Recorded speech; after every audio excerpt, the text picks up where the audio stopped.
Earth signs, tignan po natin kung ano yung mensahe para sa iyo ngayong araw. Keep in mind po na ito ay general reading lamang, so hindi po lahat ay makaka-relate, so be open-minded. Sa mga hindi pa po nakasubscribe dito sa ating channel, please subscribe na po kayo.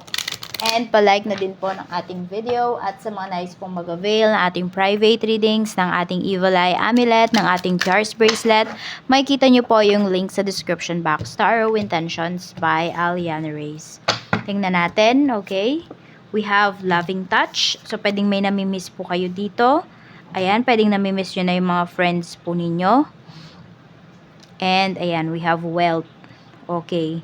So, okay, namimiss na ninyo yung parang simpleng buhay. Yun yung nakikita ko para sa inyo dito, Earth Signs. Kasi pwedeng may mga bagay ngayon na, yes, umulad nga yung life mo, pero may mga nawala sa life mo din at the same time. Ayan, pwedeng mga friends mo to. Ayan po. Kaya lang medyo nakakaano dahil pwedeng, kaya sila nawala sa life mo is pwedeng, siguro hindi talaga sila aligned sa frequency mo. Meron naman dito, pwedeng nung umangat ka sa buhay, ay pwedeng nawala na yung kaibigan mo kasi naiinggit sa'yo. Meron naman dito, bless kayo sa anak at saka bless din kayo sa friends at sa pera. Ayan, no? Tignan natin kung ano pa yung mensahe. Okay. Meron ako dito nakikitang pagpapahalaga. Pwedeng sabihin natin na medyo matagal na kayong walang communication ng mga friends mo, pero nandoon pa rin na tinuturing mo pa rin silang mga kaibigan at mahalaga pa rin sila sa'yo. Check natin yung energy pagdating sa iyong family. Pagdating po sa family, spirit guide, we have 4 of swords. Okay. We have 8 of swords. Tingnan mo, parang merong hindi nag-uusap. May nagkatampuhan ba sa family, Earth signs? Okay, we have the Hierophant.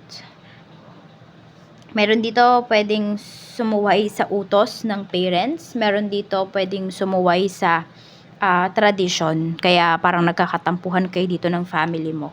Pwedeng meron yung iba sa inyo, may pinakilala kayo na karelasyon ninyo, tapos iba yung religion or ibang lahi, tapos hindi tanggap ng family mo. Or the other way around.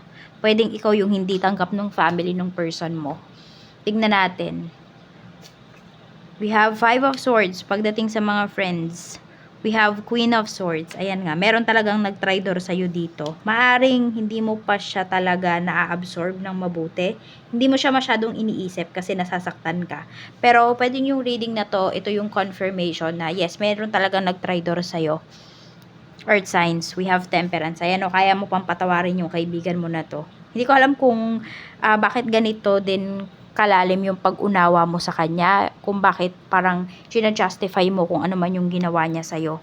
Hindi ko alam kung anong extent ba yung naitulong niya sa'yo, somehow, kaya ganito. Tingnan natin, nag-overthink yung iba sa inyo, naiisip nyo pa rin yung kaibigan nyo na to, sabihin natin na nandun pa rin, na nasasaktan kayo kasi pwedeng trinidor ka niya. Meron din dito, pwedeng feeling mo pinagpalit ka na niya sa iba. Meron ba ditong selosa pagdating sa mga seloso or selosa pagdating sa mga kaibigan? Tignan natin pagdating naman sa love life mo, we have 5 of Wands. Ayan, meron kayong pinag-aawayan dito ng person mo. We have the Devil, ayun. So, pwedeng may issues regarding infidelity. Yan yung pinapakita. We have the Lovers. Okay. Pwedeng hindi naman nagpatukso yung person mo eh. Pwedeng may humawak sa kanya. Okay, pero iniwasan niya. Na-control niya yung kung ano man yung na-control niya na yon. Oo. 10 of Swords. Pero feeling mo kasi, binackstab ka pa rin niya. Feeling mo, niloko pa rin niya ikaw. Yun yung nafe-feel ng iba sa inyo. Hindi ko alam kung ano itong pinapanindigan ninyo. Siguro meron kayong evidence, kaya ganyan. Pero siguro kung wala naman kayong ebidensya at sinabi lang nung isang kaibigan, malay mo yung kaibigan na yun nung kaibigan na yun ng person mo is mainggit sa kanya. Kasi 'di ba kung wari okay na yung kaperahan ng person mo, tapos okay pa yung love life ninyo. Kaya ayan no, mas makinig ka sa sinasabi ng person mo kaysa sa sinasabi ng kaibigan niya. Kasi pwedeng 'di ba, bakit tinolerate ng kaibigan, 'di ba? So ayan no, may gusto ditong magkasira kayo, or pwedeng meron yung nagsasabi sa'yo niyan, pwedeng may gusto dun sa person mo or may gusto sa'yo. Depende kung anong gender. Tignan natin. Okay, so meron dito. Ayan, nag-aaway kayo dahil sa usapang merong infidelity nga. Meron din naman dito, pwedeng regarding sa mga bad habits ng person mo. Kaya kayo nag-aaway. Check natin pagdating sa pera, we have 3 of Cups. Sige mo, laging present yung friend dito. Earth signs. Knight of Cups. Pagdating to sa pera, okay. So, check natin, we have Wheel of Fortune. Mukhang bad influences nga yung kasama ng karelasyon mo. Ayan, or pwedeng pera mo to. Ayan, pero kasi dito, dito siya tumutugma kasi. Ayan po, so pwedeng nagkakagalit kayo ng person mo kasi ayaw niya sa mga attitude ng mga kaibigan mo. Okay, kasi pwedeng sa kanya pinapakita talaga yung kasamaan ano. Oo. Pwedeng hindi nila vibes yung isa't isa nung friend mo at saka nung karelasyon mo, nung asawa mo, ganyan. Siyempre, kung asawa mo yung panigan mo dito, wag yung mga friends mo. 'Di ba? Sino ba yung makakasama mo pagtanda? Siyempre, yung asawa mo. Kung karelasyon mo naman to, ayan, nasa mali nga siyang group of friends.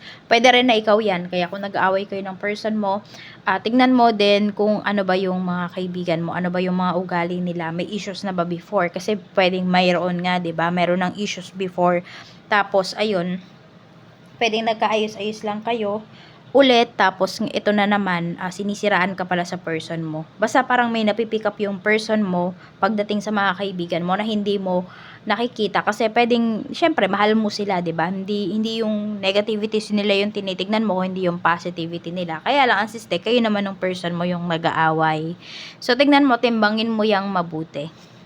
Sa trabaho, we have Page of Wands. Ayan, mukhang may ibibigay po sa inyo dito na new project at nako, alam mo yung tawag doon? May tawag doon sa word na yon. Hindi ko masasabi.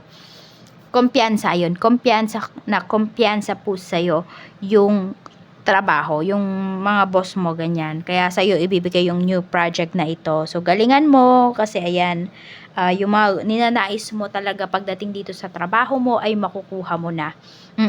Parang wish fulfilled talaga siya. Kung meron kang gusto makuhang project at kung gusto mo na ma-promote, eto na yon. Ibibigay na yan sa'yo ng iyong mga boss. Siyempre, dahil din yan sa paghihirap mo, dahil din yan sa mga sacrifices at sa efforts mo pagdating dito sa trabaho.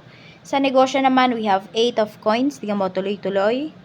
Okay, meron kayo ditong mga ayaw talagang pakawalan. Siguro kaya nyo naman talaga, confident kayo na makakakommit kayo doon sa inyong mga clients. Ayan, kaya po, wala kayong tinatanggihan dito ngayon.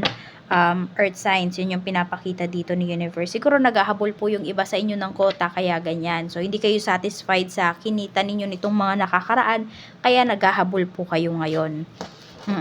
Tignan natin ano pa yung mensahe para sa'yo. Mensahe pa po natin, Spirit Guide. Mensahe pa natin for